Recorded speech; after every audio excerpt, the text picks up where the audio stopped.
ബയോളജിയിലെ first ചാപ്റ്ററാണ് എടുക്കുന്നത്.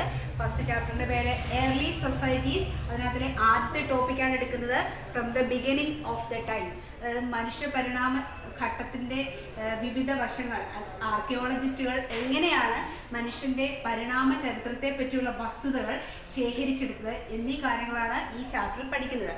അതായത് ആദ്യത്തേന്ന് പറയുന്നത് beginning of human existence from the past. അതായത് എങ്ങനെയായിരുന്നു മനുഷ്യൻ്റെ പരിണാമം, ഫസ്റ്റ് ആദ്യകാലം തൊട്ട് മുതലുള്ള മനുഷ്യൻ്റെ പരിണാമം ഇന്നുള്ള മോഡേൺ ഹ്യൂമൻ ബീയിങ്സ് എന്ന തലത്തിലേക്ക് എത്തി നിൽക്കുന്നത്, ഏതെല്ലാം ഘട്ടങ്ങളിലൂടെയാണ് മനുഷ്യ പരിണാമം എന്നുള്ളതാണ് ആദ്യത്തെ ടോപ്പിക്കായിട്ട് വരുന്നത്.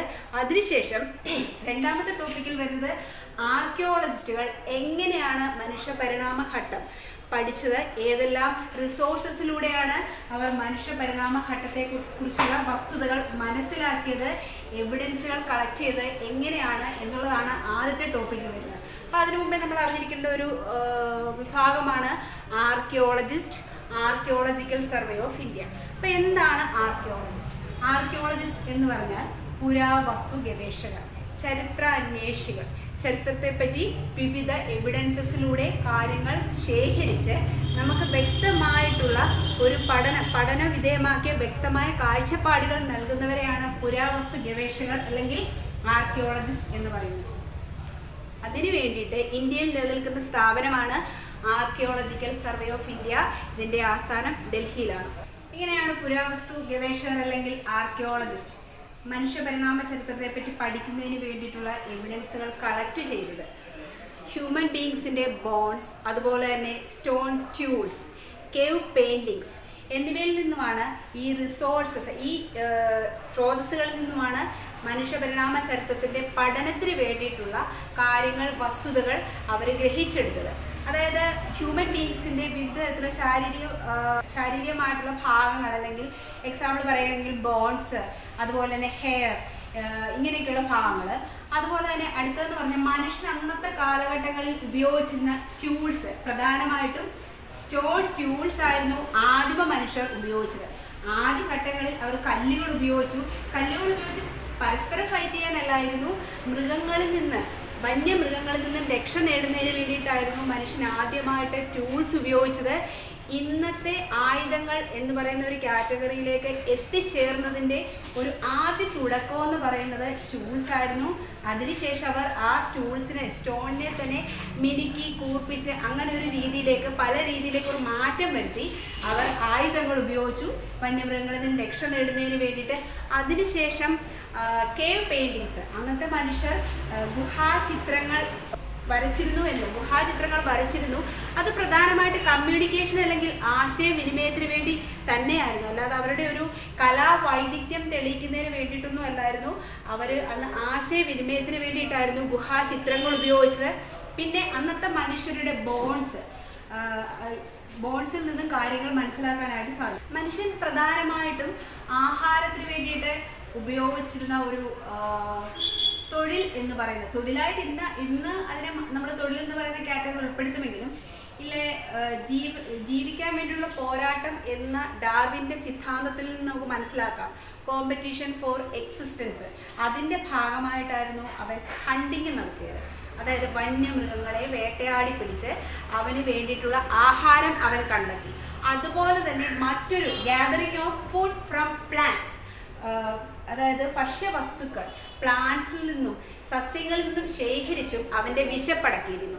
ഇതായിരുന്നു ആദിമ മനുഷ്യൻ്റെ ഫുഡിന് വേണ്ടിയിട്ടുള്ള അവൻ യൂസ് ചെയ്ത, അല്ലെങ്കിൽ അവൻ യൂട്ടിലൈസ് ചെയ്ത മാർഗങ്ങൾ. Gathering of food from hunting and collecting food from plants, ഭക്ഷ്യവസ്തുക്കൾ സസ്യങ്ങളിൽ നിന്നും ശേഖരിച്ചും അതുപോലെ തന്നെ ജന്തുക്കളെ വേട്ടയാടി പിടിച്ചും അവൻ അവൻ്റെ വിശപ്പടക്കിയിരുന്നു.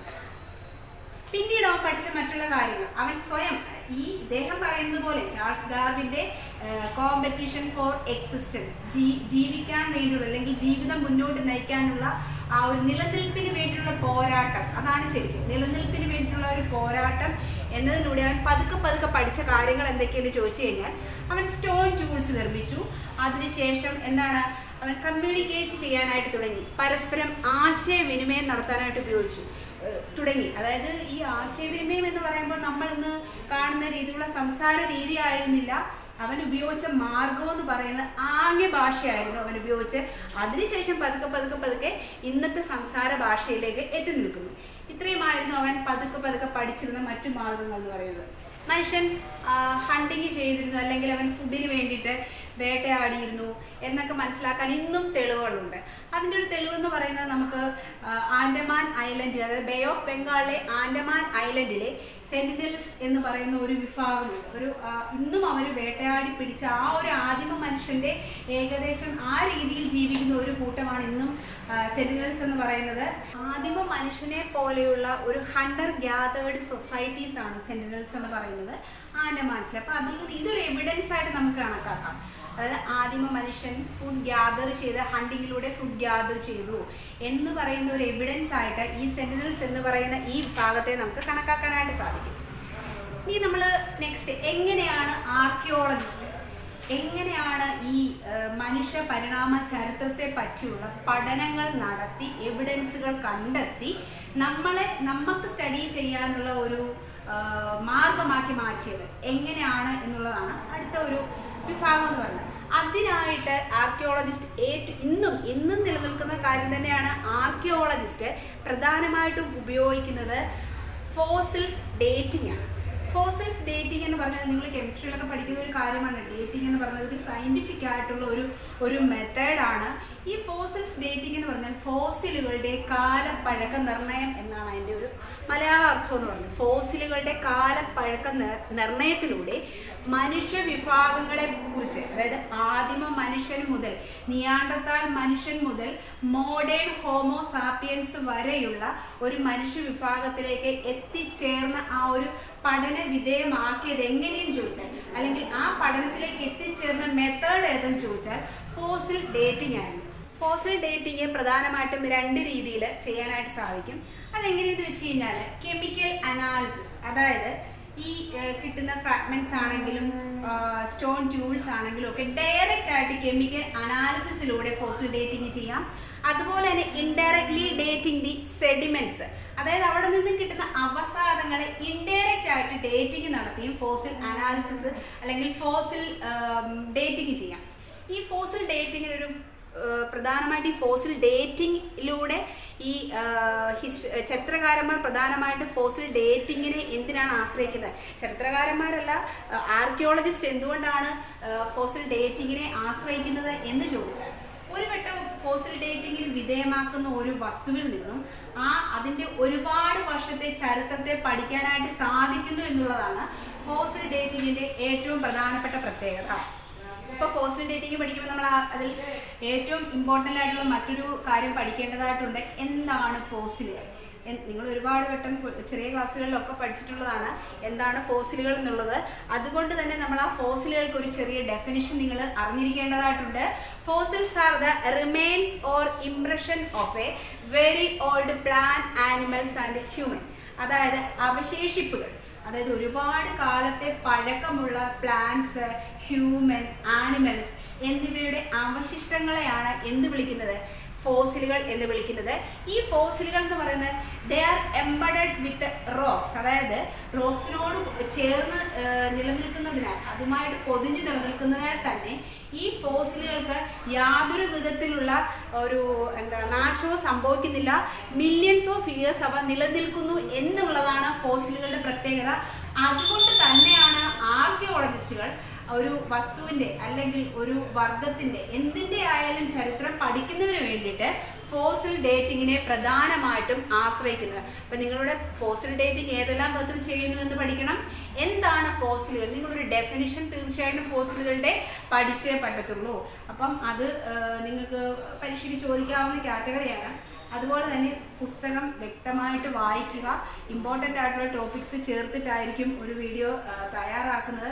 പക്ഷെ നിങ്ങൾക്ക് കൂടുതൽ അറിയുന്നതിന് വേണ്ടിയിട്ട് നിങ്ങൾ വ്യക്തമായിട്ടും പുസ്തകം വായിച്ചേ മതിയാവും. ഇനി അടുത്തതെന്ന് പറയുന്നത് ഈ പഠനങ്ങൾ, ഈ മനുഷ്യ ചരിത്രം അല്ലെങ്കിൽ evolutionary theory of history of human beings എന്ന് പറയുന്ന ഒരു പഠന പഠനങ്ങൾ സ്റ്റാർട്ട് ചെയ്ത് ഏകദേശം 200 വർഷങ്ങൾക്ക് മുമ്പാണ്.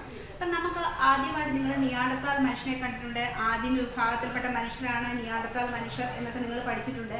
ആ പഠനം എങ്ങനെയാണ് ആ പഠനത്തിലേക്ക് എത്തിച്ചേർന്നത് എന്ന് പറയുന്ന ഒരു ചരിത്രം തന്നെയുണ്ട്. ആ ചരിത്രത്തെ പറ്റിയാണ് നമുക്കിനി അടുത്ത് നോക്കേണ്ടത്. 1856 ഒരു ലൈംസ്റ്റോൺ മൈനിങ്ങിൻ്റെ സമയത്ത് അവിടുത്തെ തൊഴിലാളികളാണ് കുറച്ച് ഹ്യൂമൻ ബീങ്സിൻ്റെ ഫ്രാഗ്മെൻറ്റ്സും ബോൺസും കുറച്ച് ടൂൾസും ഒക്കെ കണ്ടെത്തുകയുണ്ടായി. ഇവരത് ആ ഏരിയയിൽ ഒരു പ്രധാനപ്പെട്ട പ്രശസ്തരായ ഒരു സ്കൂൾ ടീച്ചറും അതുപോലെ തന്നെ ഒരു നാച്ചുറൽ ഹിസ്റ്റോറിയനുമായിട്ടുള്ള കാൾ ഫുൾഡ്രോട്ട് എന്ന് പറയുന്ന മനുഷ്യൻ്റെ അടുത്ത് ഇതിനെപ്പറ്റി പറയുകയും അദ്ദേഹം വന്ന് നോക്കുകയൊക്കെ ചെയ്തു. അദ്ദേഹം ഇതിനോട് താല്പര്യമുള്ള ഒരു മനുഷ്യനായിരുന്നു.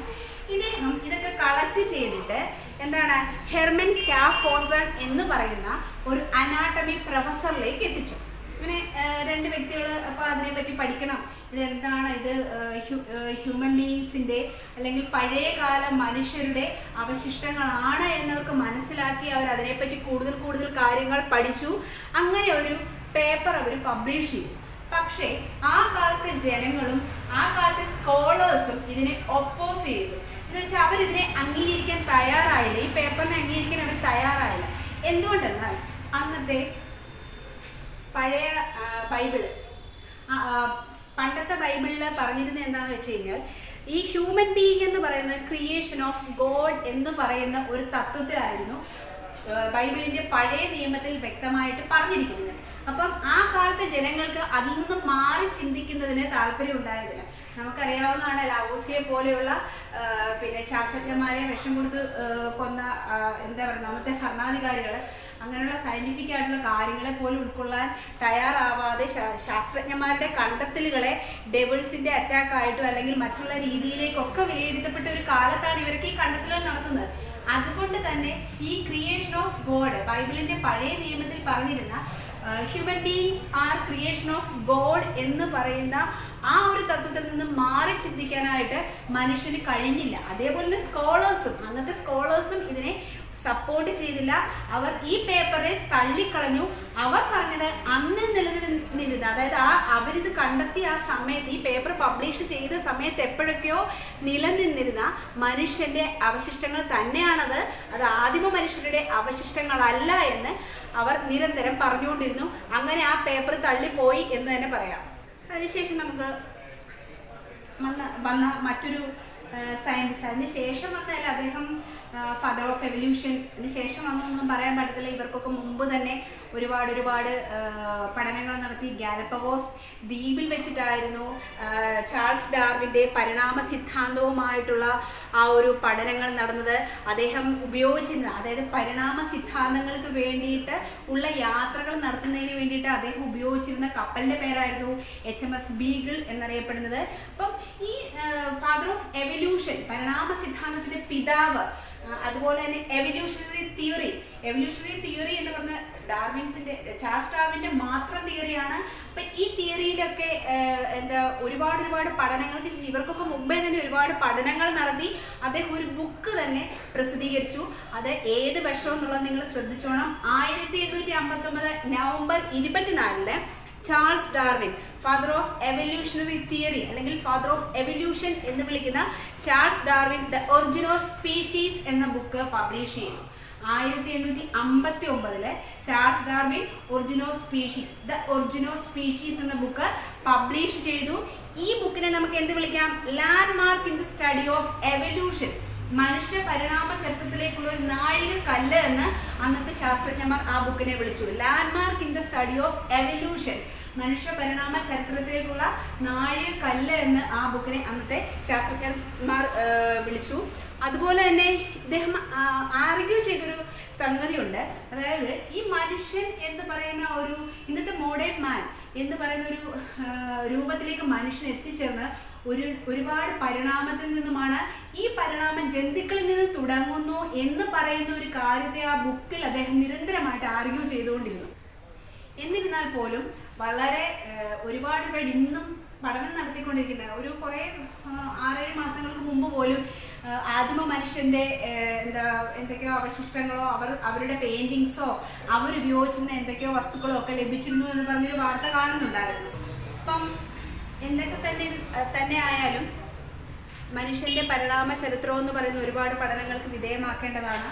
അടുത്ത കാലത്ത് പോലും ഇപ്പോഴും പഠനങ്ങൾ നടത്തിക്കൊണ്ടിരിക്കുന്നത് തന്നെയായിരുന്നു. അടുത്തൊരു 6-7 മാസം മുമ്പ് പോലും ആദിമ മനുഷ്യൻ ഉപയോഗിച്ചിരുന്ന പാത്രങ്ങളുടെയോ അവൻ്റെ മറ്റുള്ള എന്തൊക്കെയോ അവശിഷ്ടങ്ങൾ ലഭിച്ചിരുന്നു. ഇപ്പോഴും ആ മേഖലയൊക്കെ പഠനങ്ങൾ വിധേയമായിക്കൊണ്ടിരിക്കുകയാണ്. എങ്കിലും വലിയൊരു റിസർച്ചിന് വഴി വെക്കുന്ന ഒരു മേഖല തന്നെയാണ് എവല്യൂഷണറി തിയറി എന്ന് നമുക്ക് പറയാൻ പറ്റില്ല. മനുഷ്യൻ്റെ പരിണാമം എന്ന് പറയുന്നത് എവല്യൂഷണറി തിയറി എന്ന് പറയുന്നത് ചാൾസ് ഡാർവിൻ്റെ തന്നെയാണ്. പഠനങ്ങൾക്ക് ശേഷം ഒരു തിയറിയിലേക്ക് എത്തിച്ചേർന്നു എന്ന് നമുക്ക് പറയാം. നമുക്കിനി മനുഷ്യൻ്റെ species, categories, sub divisions, sub group, അതിനൊക്കെയുള്ള പ്രത്യേകതകൾ അതൊക്കെ നമുക്കൊന്ന് നോക്കാം. നമ്മൾ പറയുകയാണെങ്കിൽ നമുക്കറിയാം മനുഷ്യൻ്റെ സയൻറ്റിഫിക് നെയിം എന്ന് പറയുന്നത് അല്ലെങ്കിൽ ശാസ്ത്രീയമായിട്ടുള്ള ഒരു പേരെന്ന് പറയുന്നത് ഹോമോസാപ്പിയൻസ് എന്നാണ്. ആ ഹോമോസാപ്പിയൻസ് ശരിക്കും മോഡേൺ മാനാണ്. ഹോമോസാപ്പിയൻസ് എന്ന് പറഞ്ഞാൽ മോഡേൺ മാനാണ്. ആ ഒരു സയൻറ്റിഫിക് നെയിമിലേക്ക് എത്തിച്ചേർന്ന ഏതെല്ലാം വഴികളിലൂടെയാണ് എന്ന് നമുക്ക് നോക്കാം. നമുക്കറിയാവുന്നതാണ് ഹ്യൂമൻ ഉൾക്കൊള്ളുന്ന സ്പീഷീസ് എന്ന് പറയുന്ന മാമൽസ് എന്ന് പറയുന്ന സ്പീഷീസിലാണ് മനുഷ്യൻ ഉൾക്കൊള്ളുന്നത്. മാമൽസ് എന്ന് പറഞ്ഞാൽ സസ്തനികളാണ്. സസ്തനികൾ അറിയാലോ, വവ്വാലുകളും അതുപോലെ തന്നെ പ്രസവിക്കുകയും മുലയൂട്ടുകയും ചെയ്യുന്ന ജീവവിഭാഗങ്ങളെല്ലാം തന്നെ ഉൾക്കൊള്ളുന്ന ഒരു വിഭാഗമാണ്, ഒരു സ്പീഷീസാണ് മാമൽസ് അല്ലെങ്കിൽ സസ്തനികൾ എന്ന് പറയുന്നത്. അതിൽ മനുഷ്യൻ വരുന്നുണ്ട്, വവ്വാലുകൾ വരുന്നുണ്ട്, ജന്തുക്കൾ വരുന്നുണ്ട്. ഇതെല്ലാം ആ ഒരു കാറ്റഗറിയിൽ വരുന്നതാണ്. നെക്സ്റ്റ്, ഈ മാമൽസ് എന്ന് പറയുന്ന കാറ്റഗറിയിൽ വരുന്ന മറ്റൊന്നാണ് പ്രൈമേറ്റ്സ്. മാമൽസിന്റെ കാറ്റഗറിയിൽ വരുന്ന ഒരു ഗ്രൂപ്പാണ് പ്രൈമേറ്റ്സ് എന്ന് പറയുന്നത്. ആദ്യമായിട്ട് പ്രൈമേറ്റ്സുകളെ കണ്ടെത്തിയത് ഏഷ്യയിലും ആഫ്രിക്കയിലും. അതായത് പ്രൈമേറ്റ്സുകൾ ആദ്യമായിട്ട് ഒറിജിൻ ചെയ്തു എന്ന പരിണാമ സിദ്ധാന്തത്തിൽ പറഞ്ഞിരിക്കുന്ന അല്ലെങ്കിൽ പരിണാമത്തിന്റെ പഠനങ്ങളിൽ പറഞ്ഞിരിക്കുന്ന 2 കോണ്ടിനെന്റ്സ് എന്ന് പറയുന്നത് ഏഷ്യയും ആഫ്രിക്കയുമാണ്. അവിടെയാണ് അവർ ഒറിജിൻ ചെയ്തത്, പ്രൈമേറ്റ്സുകൾ ഒറിജിൻ ചെയ്തത് എന്ന് പറയുന്നു. അതുപോലെ തന്നെ ഈ പ്രൈമേറ്റ്സുകൾ എന്ന് പറയുന്ന ഗ്രൂപ്പിൽ ഹ്യൂമൻ ബീയിങ്സ്, ഏപ്സ്, മങ്കീസ് എന്നിവ ഉൾക്കൊള്ളുന്നുണ്ട്. Human beings, apes and monkeys. Apes എന്ന് പറഞ്ഞാൽ ആൾക്കുരങ്ങുകളാണ്, മങ്കീസ് അറിയാലോ, കുരങ്ങുകൾ. ഇതെല്ലാം ഉൾക്കൊള്ളുന്ന ഒരു ഗ്രൂപ്പാണ് പ്രൈമേറ്റുകൾ അല്ലെങ്കിൽ പ്രൈമേറ്റ്സ്. അപ്പം എന്തുകൊണ്ടാണ് ഈ ഒരു കോമൺ ആയിട്ടുള്ള കാറ്റഗറിയിൽ ഹ്യൂമൻ ബീയിങ്സിനെയും ഏപ്സിനെയും മങ്കീസിനെയും ഉൾക്കൊള്ളിച്ചിരിക്കുന്നത്? അപ്പൊ കോമൺ ആയിട്ടുള്ള ചില പ്രത്യേകതകൾ അവയ്ക്ക് ഉണ്ടാകാം. ആ പ്രത്യേകതകൾ എന്തൊക്കെയാണ്? ഇതാണ് നമ്മൾ ഇനി അടുത്തതായിട്ട് മനസ്സിലാക്കാൻ പോകുന്നത്. അതിൽ ആദ്യത്തെ ഒരു പ്രത്യേകത ഹെയർ ഓൺ ബോഡി, അതായത് രോമങ്ങൾ ഉണ്ടായിരിക്കും. അതായത് മനുഷ്യനാണെങ്കിലും ഹ്യൂമൻ ബീയിങ്സ് ഏപ്സിനാണെങ്കിലും മങ്കീസിനാണെങ്കിലും ശരീരത്തിൽ രോമങ്ങൾ ഉണ്ടായിരിക്കാം. ഈ രോമങ്ങൾ ഉണ്ടായിരിക്കുന്നത് കൊണ്ട് തന്നെ ഇവയെ പ്രൈമേറ്റുകൾ എന്ന് പറയുന്ന കാറ്റഗറിയിൽ പെടുത്തുന്നു. നെക്സ്റ്റ് എന്ന് പറയുന്നത് ലോങ് ജെസ്റ്റേഷൻ പീരീഡ്, അതായത് പ്രസവ കാലഘട്ടത്തിന്റെ ആ ഒരു ലെങ്ത്, ദീർഘമായ പ്രസവ കാലഘട്ടം, അതാണ് അടുത്തൊരു പ്രത്യേകത എന്ന് പറയുന്നത്. നെക്സ്റ്റ് എന്ന് പറയുന്നത് മാമറി ഗ്ലാൻസ്. ഈ പ്രൈമേറ്റുകൾക്കെല്ലാം, ഈ വിഭാഗത്തിൽപ്പെട്ട എല്ലാ ജീവജാലങ്ങൾക്കും മാമറി ഗ്ലാൻസ് ഉണ്ടായിരിക്കും. നെക്സ്റ്റ് എന്ന് പറയുന്നത് ഡിഫറെൻറ്റ് ടൈപ്പ് ഓഫ് ടീത്ത്, ഉളിപ്പല്ല്, കോമ്പല്ല്, അങ്ങനെയൊക്കെയുള്ള ചവച്ചരിക്കാനും കടിച്ചു മുറിക്കാനും മാംസം കടിച്ച് കീറാനും ഒക്കെ തരത്തിലുള്ള വിവിധ തരത്തിലുള്ള പല്ലുകൾ ഉണ്ട് എന്ന് നിങ്ങൾ 7ാം ക്ലാസ്സിലും 8ാം ക്ലാസ്സിലൊക്കെ ബയോളജിയിൽ പഠിക്കുന്നതാണ്. അപ്പോൾ ഈ ഡിഫറെൻറ്റ് ടൈപ്പ് ഓഫ് ടീത്ത് എന്ന് പറയുന്ന പ്രൈമേറ്റുകളുടെ ഒരു പ്രത്യേകതയാണ്. നെക്സ്റ്റ് എന്ന് പറഞ്ഞാൽ ability to maintain constant body temperature, അതായത് നമ്മുടെ ശരീരത്തിലെ ഊഷ്മാവിനെ ശരീരത്തിന് വേണ്ട വിധത്തിൽ മെയിൻറ്റെയിൻ ചെയ്ത് നിർത്താൻ, അത് ബാലൻസ് ചെയ്ത് നിർത്താൻ, അതായത് എങ്ങനെ വേണോ ആ രീതിയിലേക്ക് നമ്മുടെ ബോഡി ടെമ്പറേച്ചറിനെ മെയിൻറ്റെയിൻ ചെയ്ത് നിർത്താൻ കഴിവുള്ള വിഭാഗത്തിൽപ്പെട്ട ജീവജാലങ്ങൾ എല്ലാം ഉൾക്കൊള്ളുന്നതാണ് പ്രൈമേറ്റുകൾ അഥവാ പ്രൈമേറ്റ്സ് എന്ന് പറയുന്നത്. ആരൊക്കെ വരും? ഹ്യൂമൻ ബീയിങ് വരും.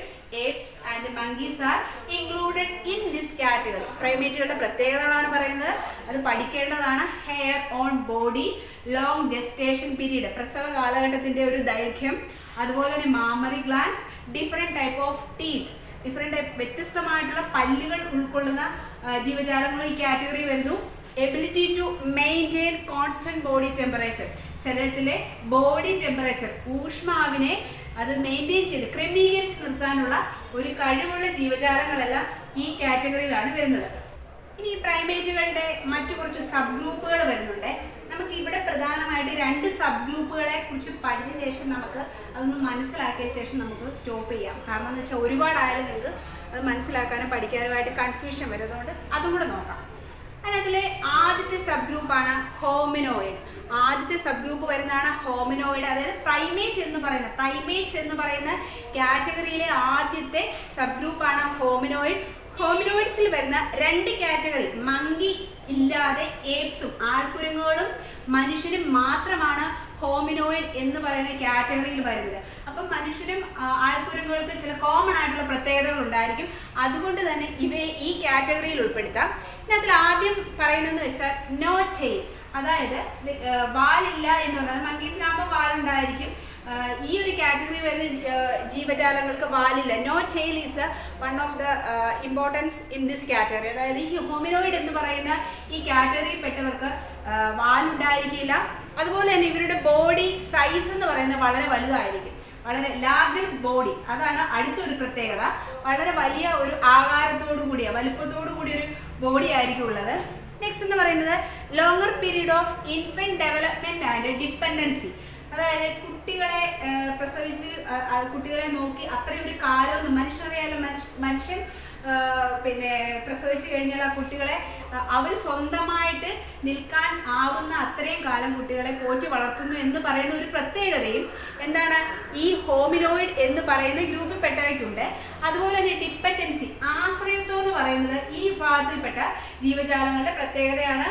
അതുപോലെ ഏപ്സും ഹ്യൂമൻ ബീങ്സും മാത്രമേ ഈ കാറ്റഗറിയിൽ വരത്തുള്ളൂ. ഹോമിനോയിഡ് എന്ന് പറയുന്ന കാറ്റഗറിയാണിത്. ഒന്നും കൂടെ നോക്കാം. ഹോമിനോയിഡ് എന്ന് പറയുന്ന കാറ്റഗറിയിലെ ഹേപ്സ് ആൻഡ് ഹ്യൂമൻ ബീങ്സ് ഇൻക്ലൂഡഡ്. ഇതിനകത്ത് മങ്കീസ് ഉണ്ടായിരിക്കില്ല. നോ ടെയിൽ, പിന്നെ അതുപോലെ തന്നെ ലാർജ് ബോഡി സൈസ്. നെക്സ്റ്റ് എന്ന് പറയുന്നത് എന്താണ് ഇവയുടെ മറ്റൊരു പ്രത്യേകത, longer period of infant development. അതുപോലെ തന്നെ ഡിപ്പെൻഡൻസിയും ലോങ്ങർ പീരീഡ് ഓഫ് ഇൻഫന്റ് ഡെവലപ്മെന്റും ശിശു വികസനവും ആശ്രയത്വവും ഇവരുടെ ഒരു ഹോമിനോയിഡ് എന്ന് പറയുന്ന കാറ്റഗറിയിൽപ്പെട്ട ജീവജാലങ്ങളുടെ പ്രത്യേകതയാണ്. നെക്സ്റ്റ് അടുത്ത വരുന്നതാണ് ഹോമിനിഡ്. സ്പെല്ലിങ്ങിനകത്ത് വ്യത്യാസം ഉണ്ടാകാൻ ശ്രദ്ധിച്ചോളാം. ഹോമിനോയിഡും ഹോമിനിഡും 2 കാറ്റഗറിയാണ്, ഹോമിനോയിഡും ഹോമിനിഡും. ഹോമിനിഡിന്റെ പ്രത്യേകത എന്ന് പറഞ്ഞാൽ ഇത് വരുന്നൊരു ഇത് എങ്ങനെയാണ് ഉരുത്തിരിഞ്ഞ് വന്നത് അല്ലെങ്കിൽ ഉണ്ടായത്, ഉടലെടുത്തത് എന്ന് ചോദിച്ചാൽ ഹോമിനോയിഡ്സ് എന്ന് പറഞ്ഞ കാറ്റഗറി, നമ്മൾ ആദ്യമേ പറഞ്ഞ ഹോമിനോയിഡ് എന്ന് പറഞ്ഞ കാറ്റഗറിയിൽ നിന്ന് തന്നെയാണ് ഹോമിനിഡ് ഉണ്ടായിട്ടുള്ളത്. ഹോമിനിഡിന്റെ പ്രത്യേകത, ഇത് ഹോമിനിഡേ എന്ന് പറഞ്ഞ ഫാമിലിയിലാണ് വരുന്നത്. ഹോമിനിഡേ എന്ന് പറഞ്ഞ ഫാമിലിയിലാണ് ഹോമിനിഡ് വരുന്നത്. ഇതിന്റെ പ്രത്യേകത എന്ന് പറഞ്ഞാൽ അപ്രൈറ്റ് പോസ്ചർ, അതായത് നിവർന്ന് നിൽക്കുന്ന ഒരു രീതിയിലായിരിക്കും ശരീരം എന്ന് പറയുന്നത്, അപ്രൈറ്റ് പോസ്ചർ. നെക്സ്റ്റ് എന്ന് പറയുന്നത് എന്താണ് ബൈപെഡൽ ലോക്കോമോഷൻ. ബൈപെഡൽ ലോക്കോമോഷൻ എന്താണെന്ന് അറിയാമോ? 2 പാദങ്ങൾ ഉപയോഗിച്ച് മൂവ് ചെയ്യുന്ന രീതിയാണ് ബൈപെഡൽ ലോക്കോമോഷൻ എന്ന് പറയുന്നത്. ലാർജ് ബ്രെയിൻ, വലിയ തരത്തിലുള്ള തലച്ചോറിന്റെ വരുമ്പോൾ ബയോളജിക്കതിലെ തലച്ചോറിന്റെ പടമൊക്കെ വരയ്ക്കാനായിട്ടൊക്കെ നിങ്ങൾ സയൻസുകാർ പഠിച്ചിട്ടുണ്ടായിരിക്കും, അല്ലെങ്കിൽ ചെറിയ ക്ലാസ്സുകളിൽ പഠിക്കുന്നതാണ്. തലച്ചോറ് ലാർജ് ബ്രെയിൻ ആയിരിക്കും ഇവയുടെ പ്രത്യേകത. നെക്സ്റ്റ് എന്ന് പറഞ്ഞാൽ 4 limbs ആർ ഫ്ലെക്സിബിൾ, അതായത് മുൻകൈകൾ ചലന വിധേയമാക്കാൻ സാധിക്കുന്ന വിധത്തിലുള്ള കൈകളായിരിക്കും ഇവയുടെ പ്രത്യേകത. അപ്പം ഇന്നത്തെ ഈ ഒരു മനുഷ്യൻ്റെ പരിണാമ ചരിത്രത്തിലെ കുറച്ച് ചെറിയൊരു ടോപ്പിക്കാണ് കഴിഞ്ഞത്. ബാക്കി അടുത്ത ക്ലാസ്സുകളിൽ തുടർന്ന് നിങ്ങൾക്ക് ശ്രദ്ധിക്കാവുന്നതാണ്. അടുത്ത ക്ലാസ്സുകളിൽ ബാക്കി ക്ലാസ്സുകൾ എടുത്തു തരുന്നതായിരിക്കും.